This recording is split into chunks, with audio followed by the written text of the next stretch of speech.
Good. I think as a group fighting against the system of mass incarceration, the United States has the biggest prison population in the history of humankind. Not just today, not yesterday or the day before, but the history of humankind. And the vast majority of those people that they have locked up in these cages are African American and Latino people of color. And definitely poor people are the majority. What we're trying to do, or what I see this campaign needing to do, is to ultimately we're going to become involved in the political process if we're going to bring about change. And so to organize ourselves for this here, we're going to have to use the currency of this democracy, which is the vote. And how do we organize around this vote? How do we begin to mobilize the communities that are most impacted by the system of mass incarceration? Is that we have to use what is available. And the currency in America is either money or numbers. And we have the numbers, but we have to organize them. And that's what we'll be doing in New York. And just for a point of information, my name is Hayden, and I'm the lead plaintiff in this lawsuit, or was the lead plaintiff in the lawsuit, Hayden versus Pataki, which was trying to have the felon disenfranchisement declared unconstitutional in New York State, so that we could get the right to vote for people in their prison cells. And that's essentially what I think this is going to be one of the major, if not the main effort of this campaign, is to restore that right to vote to everyone, every prisoner in their cell, everyone that's free in the community, and every member, every family member of every prisoner, and the communities that they come from.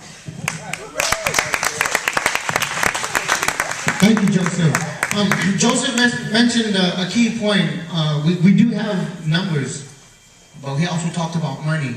And I'd like to go to our brother, Bennett Lee. Bennett Lee, what type of strategies can the audience take back to their locations and address voter registration and campaigning when they're lacking funding? And what alternatives did you find that were successful in your area? For one, it don't cost nothing to vote, all right? And it don't cost nothing for you to tell a neighbor or someone else to vote. And like Jazz was mentioning about numbers, we got to understand that there's legislation that put us in this mess. When we go way back to the 13th Amendment of the United States Constitution, when that passed Congress in 1865, it was people that voted congressmen into office that voted on that bill. So it's going to take us getting involved and understanding that whole process. It really don't take a lot of money, but when you have these gatherings, you can pass the hat, ask for donations. Once you step out there with websites, your literature, a lot of people join this. There's a lot of investors that would put up some money for this. And you just got to get out there and make yourself be known, all right? But the key thing is organizing those numbers, because people respect numbers. So when you create a system in your state or in your county or your city where you at, like a blueprint, break it down where you got people in certain sections, it's gathering people together to vote, identifying a coordinator, but you got to make sure you know who's the legislators in those districts, in those counties, in that state, in that city, and you target those people right at home. But when it comes to raising money, once you put that out there, people will come to you. But at the same time, you got to knock on some doors, get on radio stations, join every community forum, push your issue. Thank you, Bennett. A lot of powerful information. And we got a question from the audience. Sir, would you go ahead and please stand up and take your name and where are you from and your question? My name is Daryl Atkinson. I'm from North Carolina, part of the North Carolina Second Chance Alliance. And my question has to do with the obstacles that you mentioned. I think the legal obstacles are very easy to identify and navigate around. But my question is geared towards those of you who've had successful voter registration campaigns, how did you navigate the obstacles of the mind? Because the population that we're dealing with, you know, the currency of the ballot has never worked for them. They've never seen themselves as mainstream parts of society. And when I go talk to folks in my community, they tell me voting is my #1 priority. I need to eat. I need somewhere to live. I need to avoid registration requirements because I'm sleeping under the bridge. So when I start talking to them about voting, they see that as a secondary issue as opposed to their more primary issues like food, clothing, and shelter. So how do you message to them that voting is equally as important? That's a good question, and that was a good answer. I'm going to go ahead and take that to our sister Melissa, who has worked on several campaigns and I think has good information about messaging. One of the things that we have to remember is that in order for things to change in the neighborhoods, voting is part of that process. In order to become a productive member of society once again, we have to participate and then vote. We have to walk the walk and talk the talk. You cannot say that I need food, I need clothing, I need housing, and then allow the people that are in office to go in office, and then they are doing the same thing, which is nothing. If you want things to change, you got to get up and make that. One of the things that we did in Louisiana was we tied it all together, because what goes on, not just with voting, but it ties in with the census, it ties in with redistricting. And so what we did was, in case in point, I'll give you a perfect hypothetical, it's a truism, that my attorney ran for judge.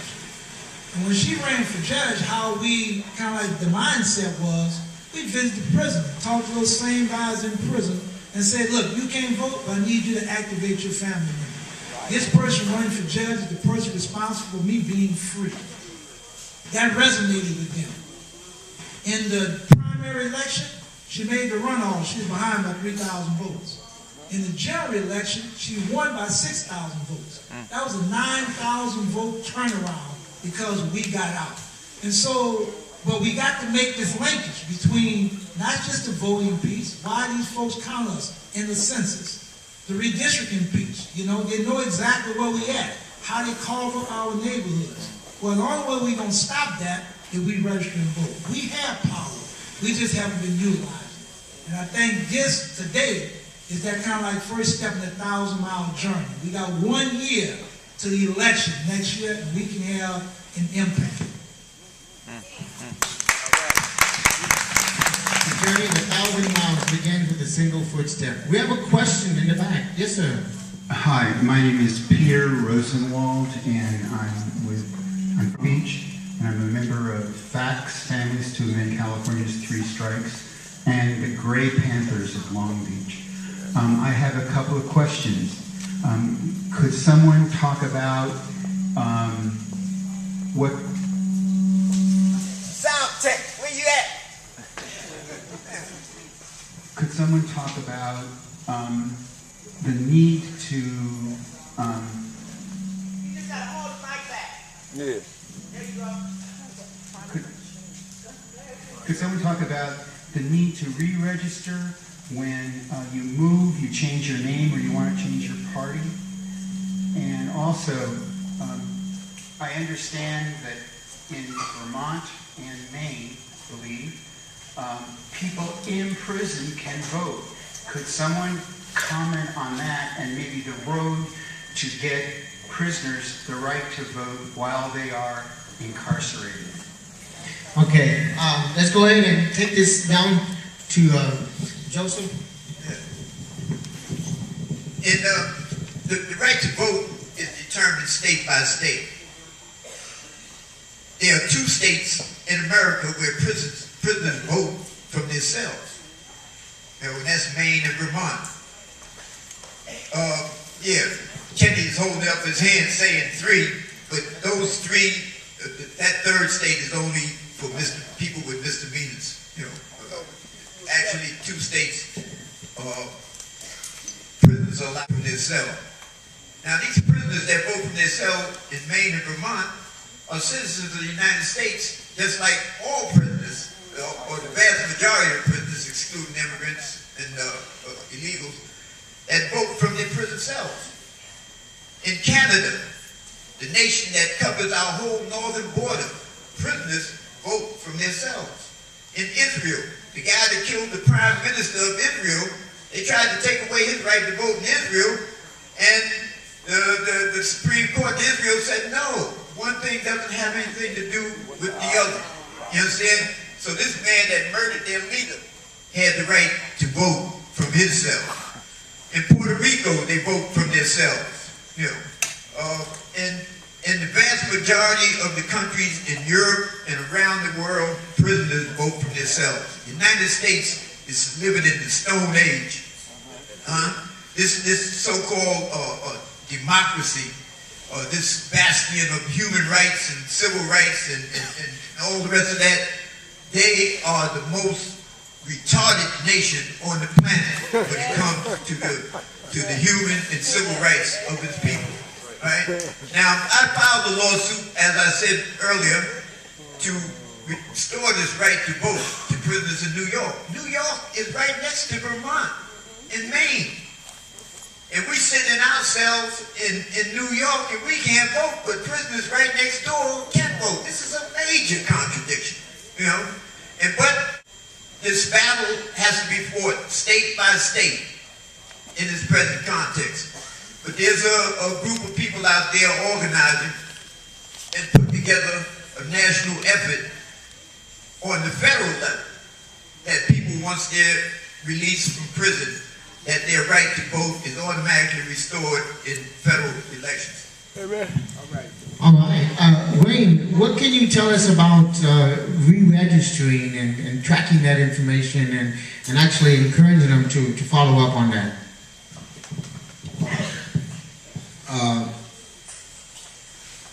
First, I want to address that first question, and that is, how do we get formerly convicted people motivated to vote? And what I do in Philadelphia, I'm one of them hand-to-hand kind of people. I'm on the corner, I'm on the street, hand-to-hand combat. And one of the things that I use is the fact that these people don't take nothing from you as a formerly convicted person unless it's important. So that speaks for itself, all right? It speaks for itself. If voting is not important, why did they take it? Simple. You don't have to be a scientist to figure that out. And this is how we motivate people. You know, especially for formerly convicted people, they know what they done lost. And they know what they lost was them